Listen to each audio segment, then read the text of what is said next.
your words become your reality. You are where you are today, in part because of what you've been saying about yourself. Words are like seeds. When you speak something out, you give life to what you're saying. If you continue to say it, eventually that can become a reality. Whether you realize it or not, you are prophesying your future. And this is great when we're saying things like, I'm blessed, I'm strong, I will accomplish my dreams, I'm coming out of debt.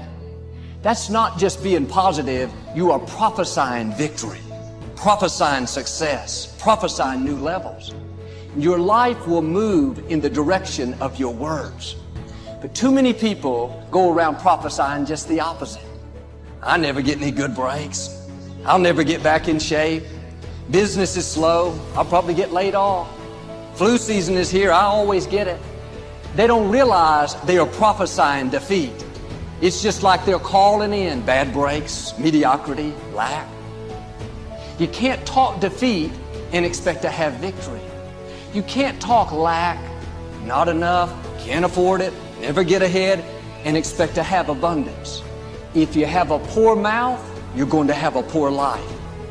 If you don't like what you're seeing, start sowing some different seeds. You can't do this. It's impossible. It's never gonna happen. Just give up. Just settle. It's not meant. Accept defeat. You're not the one. They just better. You're too weak. No one wants to hear you. Try something else. No one likes you. Just follow. Do like everybody else. Do it the easy way. Accept being broke. Quit dreaming. What are you doing? Why do you have to be so damn different? We all have this negative self-talk that goes in our head. Guess what? There's enough people that are telling us we can't do it, that we're not good enough. Why do we want to tell ourselves that? We know for a fact that thoughts influence actions. We saw it there with the video Sheldon, Dr. Levy showed, right? We know that our thoughts influence actions. Why do we want to say that negative self-talk to ourselves? We need to get our own self-affirmations. Muhammad Ali, what was his self-affirmation? I am the greatest. Who else is going to tell you? There need to be quiet moments in your bedroom, quiet moments when you're brushing your teeth, that we need to reaffirm, I am the captain of my ship and the master of my fate. That is my affirmation. If I don't believe it, no one else will. How do you build self-confidence? Get away from the people who will tear you down. There's enough of that.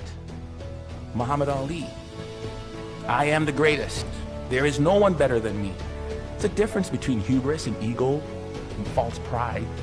It's just reminding yourself in quiet, silent moments.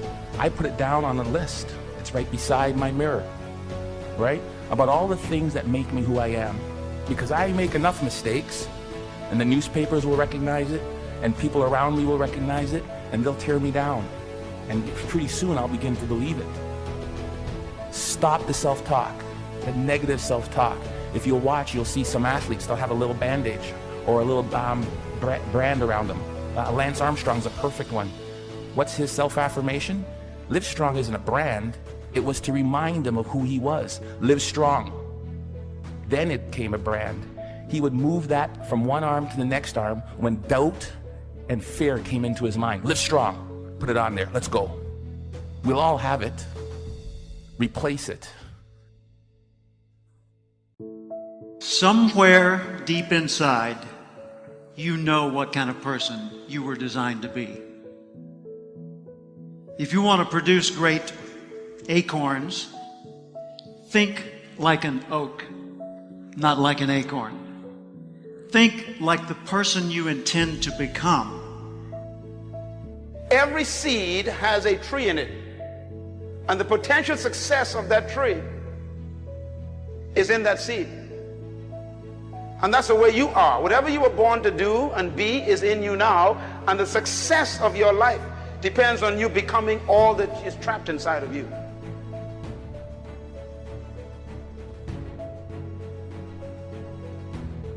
What kind of seed is in you? I believe part of our responsibility in life is to find out who we are. You were not born just to make a living and keep a job and pay bills and then die. You were not born just to retire and get some pension and then fade away and we put you in a plot somewhere. You and I were born with the gift to make this a better place. Our circumstances and situations did not lend itself to us being successful. Many of us were not raised in an ideal circumstance that prepared us for where we really wanted to go. And even though we love the idea of being progressive or prospering or intelligent or spiritual, the reality is we were not aligned in the direction that we needed to be aligned to go to where we're trying to go. Ask yourself, how would the person I'd like to be do the things I'm about to do? Success for the next year is going to be you making another step toward fulfilling your purpose in life while you were born. Making another step.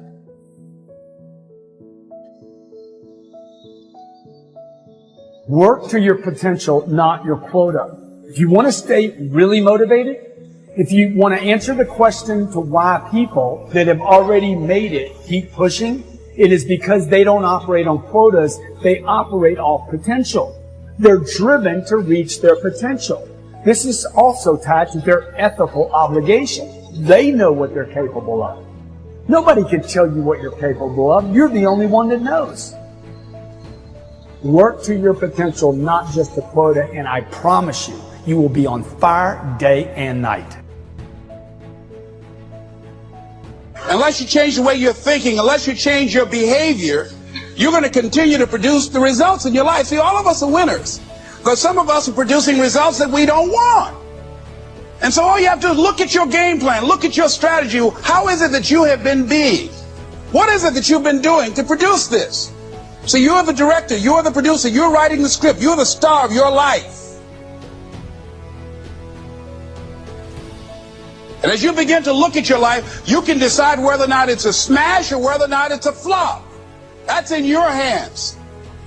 Look at your life, look at where you want to go. Don't worry about your circumstances, don't worry about your age.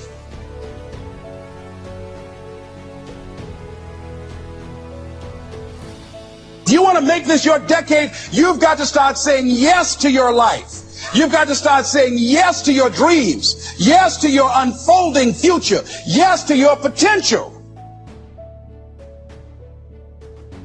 So you've got to make a conscious, deliberate, determined effort to say yes to your dreams. Why not? Why not me?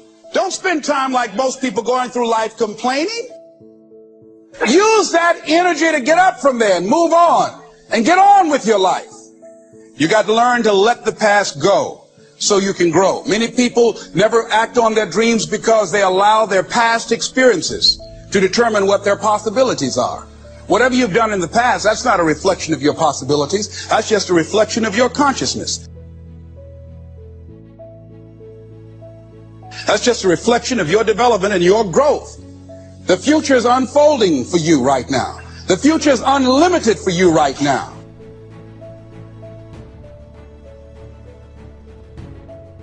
No one knows where you can go. No one knows what you're capable of or what's possible for you.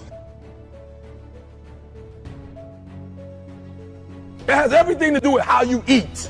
It has everything to do with how you work out, how you prepare. It has every single thing to do with how you think.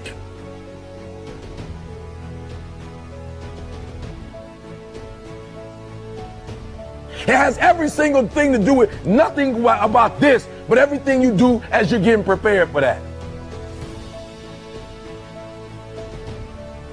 And when you want it as bad as you want to breathe says, I'm willing to make any sacrifice. I'm willing to go through any pain. I'm willing to go through any suffering. I'm willing to go through whatever it takes. So when I get in there and it's me and him one-on-one, that I guarantee you at the end of it, I won't be the one that surrenders.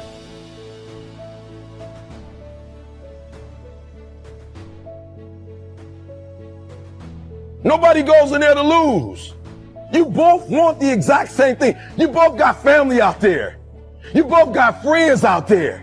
You both got people who invested their time and their resources and their wisdom. You both got guys out there who at the end of the day want to smile. But at the end of the day, the person that will surrender is the person that didn't work as hard as the other person.